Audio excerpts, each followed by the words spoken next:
It was a quiet Saturday morning at the Savamart in Columbus, Ohio, when 23-year-old Maya Jackson did something most people would consider a small act of kindness. She paid for the groceries of an elderly man who was struggling at the checkout. What Maya didn't know was that her simple gesture would lead to an unexpected visit from 3 black SUVs at her home just hours later, turning an ordinary day into one she'd never forget. Maya Jackson was a nursing assistant at a local hospital, known among her coworkers for her warm smile and willingness to help. She lived in a modest duplex on the east side of town with her younger brother, Devin, who was finishing high school. Money was tight, but Maya always found a way to make ends meet. That morning, she was at Savamart picking up essentials, milk, bread, chicken, and a few snacks for Devin, when she noticed the man in front of her at the checkout. He was in his late 70s, with a slight stoop and hands that trembled as he fumbled with his wallet. His groceries were simple: a loaf of bread, a can of soup, some bananas, and a small pack of ground beef. When the cashier rang up the total, $18.47, the man's face fell. He counted out his cash twice, then looked at the cashier with quiet resignation. "I'm a little short," he said softly. "Maybe take off the meat." The cashier, a young woman named Tanya, hesitated, clearly uncomfortable. Maya, standing behind him, didn't think twice. "I got it," she said, stepping forward. "Add his stuff to my bill." The old man turned to her, his eyes wide with surprise. "You don't have to do that," he said, his voice shaky. "I can make do." "It's no trouble," Maya replied, her tone gentle but firm. "We all need a little help sometimes." She swiped her debit card, covering both her groceries and his. The man thanked her repeatedly, his gratitude almost overwhelming. "God bless you," he said as he gathered his bags. "What's your name?" "Maya," she answered with a smile. "Take care, okay?" He nodded, introducing himself as Henry, and shuffled out of the store. Maya didn't think much of it after that.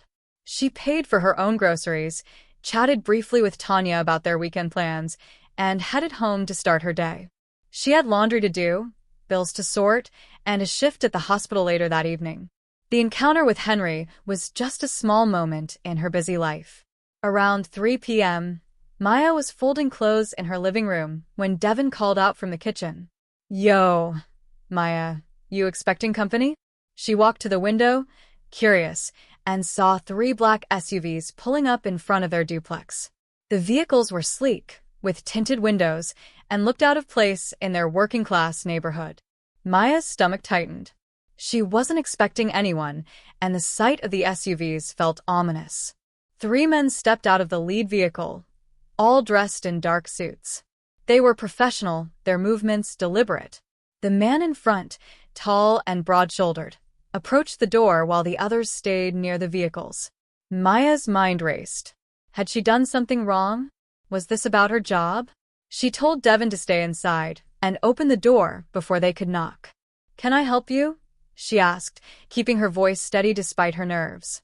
The man in front offered a polite smile. "Ms. Jackson? I'm Michael Carter, with Ellison Enterprises. We're here on behalf of Mr. Henry Ellison. May we speak with you for a moment?" Maya blinked, confused. "Henry Ellison? I don't know anyone by that name." Carter nodded, as if expecting her response. "You met him this morning at Savamart. He's asked us to deliver a message and a token of his appreciation." It took a second for the pieces to click. Henry, the old man at the grocery store. Maya's confusion deepened. Why would a man who couldn't afford $18 in groceries have a team of suited men showing up at her house? She stepped outside, closing the door behind her to keep Devin out of it. "Okay," she said cautiously. "What's this about?" Carter explained that Henry Ellison was not just an elderly shopper, but the founder of Ellison Enterprises, a privately held company that owned several manufacturing plants across the Midwest. At 78, Henry had stepped back from day-to-day operations, but remained a respected figure in the business world. He often visited local stores incognito, preferring to live simply despite his wealth. Maya's act of kindness had caught his attention. "He was touched by what you did," Carter said. "Not many people would step up like that, no questions asked. He wanted to thank you personally, but he's not one for public gestures." So he sent us. Maya was stunned. I didn't do it for a reward, she said. I just saw he needed help. Carter nodded. He figured as much. That's why he wanted to do this.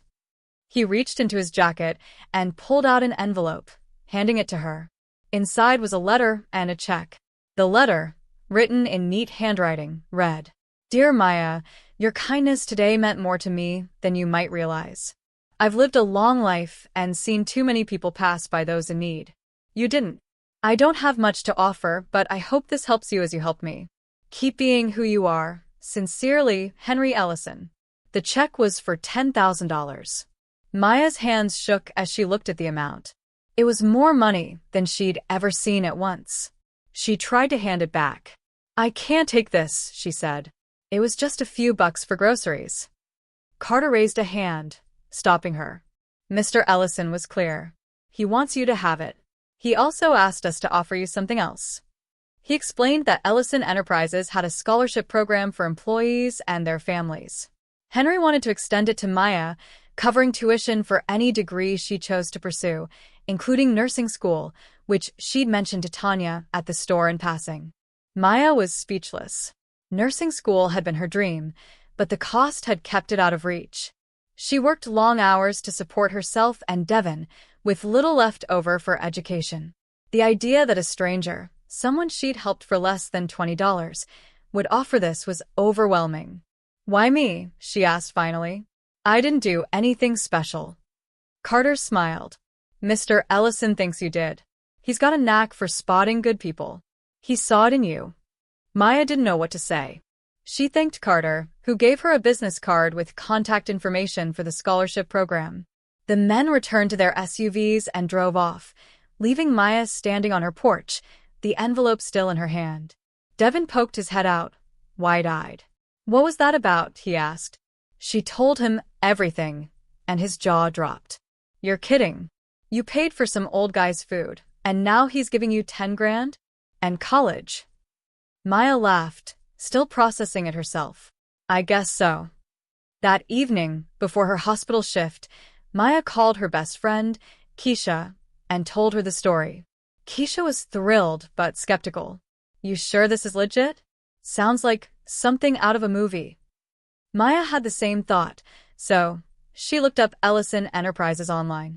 The company was real, with a low-profile but impressive footprint. Henry Ellison's name appeared in old business articles, describing him as a reclusive philanthropist who avoided the spotlight. Everything checked out. Over the next few days, Maya wrestled with what to do. The check felt like too much, but she couldn't deny it would change her life. She deposited it, using part to pay off overdue bills and setting aside the rest for Devin's college applications. She also contacted the scholarship program, which confirmed Henry's offer. They sent her paperwork to apply for full tuition coverage at any accredited nursing school. Word of Maya's encounter spread through her circle. Her co-workers at the hospital were amazed, calling her the luckiest girl in Columbus. Tanya, the cashier from Savamart, heard about it and texted Maya, Girl, you didn't tell me you were saving a millionaire's groceries. Maya laughed it off, but she was humbled by the attention. A week later, Maya received another letter from Henry. He'd heard through his team that she was considering the scholarship. He wrote, I'm glad you're thinking about the future. You've got a good heart, Maya, and the world needs more like you. If you ever need a reference or a friend, you know where to find me. He included his personal email, a gesture that touched her deeply. Maya wrote back, thanking him and promising to make the most of the opportunity. She didn't hear from him again, but she didn't expect to. Henry wasn't the type to linger. Maya enrolled in nursing school part-time, balancing classes with her job. The scholarship covered everything: tuition, books, even a small stipend for living expenses. She felt a responsibility to honor Henry's faith in her, studying harder than she ever had. Devin, inspired by her drive, focused on his own grades, aiming for a college scholarship of his own. The $10,000 check eased Maya's financial stress, letting her breathe for the first time in years. She saved most of it, determined to build a future for herself and Devin. Her neighbors, who'd seen the SUVs that day, teased her about her mystery visitors, but they were proud of her, too. Months later, Maya was at Savamart again, in the same checkout line. Tanya was there, ringing up her groceries. "You ever see that old guy again?" Tanya asked. Maya shook her head. "Nope, but I think about him a lot." Tanya grinned. "You changed his day, and he changed your life. That's some full-circle stuff." Maya smiled, nodding. She didn't know if she'd changed Henry's day as much as he'd changed hers, but she was grateful for the moment their paths crossed. It wasn't just about the money or the scholarship. It was about what happened when kindness met opportunity, and how a single act could ripple far beyond the checkout line. The story of that Saturday became a quiet legend among Maya's friends and coworkers. It wasn't about fame or fortune, but about the power of doing the right thing, even when no one's watching. For Maya, it was a reminder to keep helping others, no matter how small the gesture. And for Henry Ellison, it was proof that goodness still existed, waiting to be found in a grocery store on a quiet morning.